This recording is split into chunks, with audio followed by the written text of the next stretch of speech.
Throughout the history of the United States, each generation of lawmakers has had a particular vision for the country's future. What is seldom taken into account, however, is the intent of the founders. In 21st century America, it is easy to lose sight of the country's origins and become reliant on a single, centralized government. The Constitution is often used to give the federal government more power, often trumping that of the states. While the Constitution is the governing document of the country, it can be used to limit the power of the central government or give it more power, depending on who is legislating. This was not the founders' intent, however. The founders created the Constitution as a check on government power, not a means to expand the role of government in American society. The idea of a constitution limiting a central government's power is not exclusive to the United States, but often comes with a constitutionally federated government. The founders would take cues from the likes of John Locke and weave them together with their own beliefs on how government should be run. He said a government could take away from the life and liberty of its citizens if it had too much power. He said, "A man, as has been proved, cannot subject himself to the arbitrary power of another, and having in the state of nature no arbitrary power over the life, liberty, or possession of another." While the Constitution as a whole greatly limits the federal government, James Madison would go on to limit the federal government's power in the first 10 amendments to the U.S. Constitution, which would become known as the Bill of Rights. Interestingly enough, Madison originally thought up a government where the national aspect was very powerful. When it came time for him to contribute to the Constitution, however, his tone had changed. Each of the 10 amendments hold the means by which James Madison would limit the federal government's power.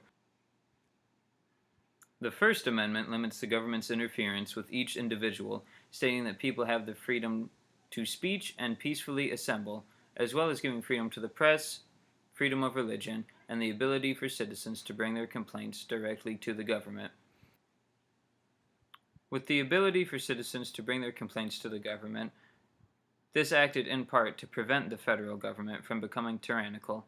With the English grievances of the Stamp and Sugar Act still in their mind, the American rebels took an example from England of what they did not want for their country. These offenses occurred shortly before America formally declared her independence. England would not hear of any complaints being brought to them. Consequently, the founders created a government in which grievances could be directly brought to it. The Second Amendment gave the citizens of the United States the legal access to firearms, something which is still regarded as uniquely American. The founders believed that a government could never become tyrannical if its citizens were armed. If the government did become tyrannical, the thought process went, the armed populace could simply revolt, much like the Americans revolted against the English. This was further emphasized in the Third Amendment. The Third Amendment stated that soldiers could not be quartered in the home of an individual unless in a matter stated by law. This did not allow the federal government to influence its citizens by simply forcing them to live with soldiers or other members of the military.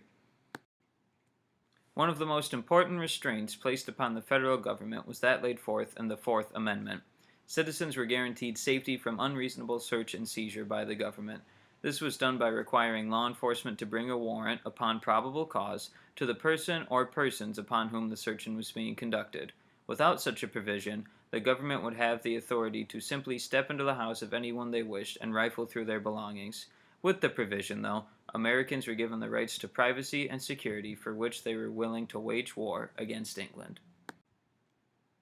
In the Fifth Amendment, Americans were guaranteed safety against double jeopardy, meaning they could not be tried in court twice for the same crime. This took the power of arbitrary punishment out of the government's hand. Prior to this amendment, the government could simply retry someone who they believed got out of their punishment in a case.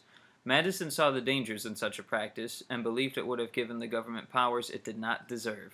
Subsequently, the Fifth Amendment was penned.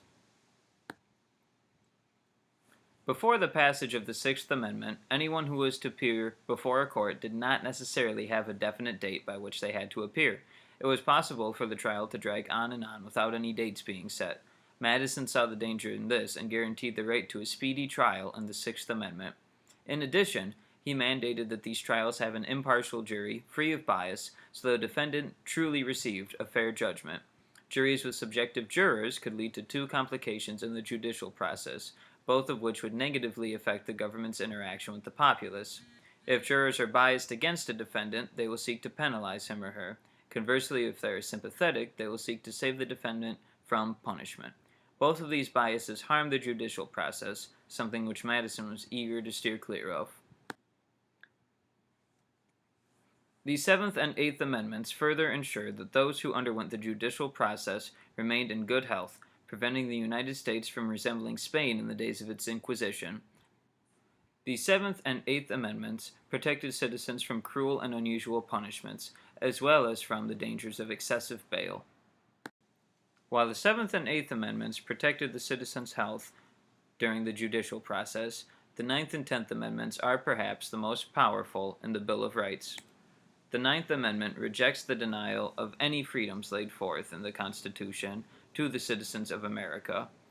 This does not allow the federal government to strip its citizens of their own freedoms, something which was crucial to a country like America, where they had previously been stripped of their freedoms while living in Europe. The Tenth Amendment further served Madison's preparedness laid out in the Ninth Amendment. The powers not delegated to the United States by the Constitution nor prohibited by it to the states, are reserved to the states respectively or to the people, the amendment read. Essentially, Madison created the 10th Amendment to give the federal government as little power as possible. Any powers not given to the federal government, which are not many as evidenced by the preceding 9 amendments, are given right to the states and to the individual citizens. This places the federal government in a role which simply oversees the running of the country by the states and the citizens, but is not to get involved in it. Though the Bill of Rights took a great deal of power away from the federal government, the issue of slavery was still not completely resolved. If the Constitution was to give slavery the legality which its supporters sought, it would be giving the government control in areas where it was not deemed worthy.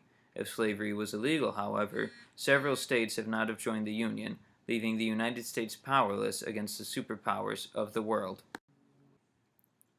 As the country began and ended the Civil War, it quickly found that the idealism of a limited central government would not work when presented with such issues as an entire confederacy seceding.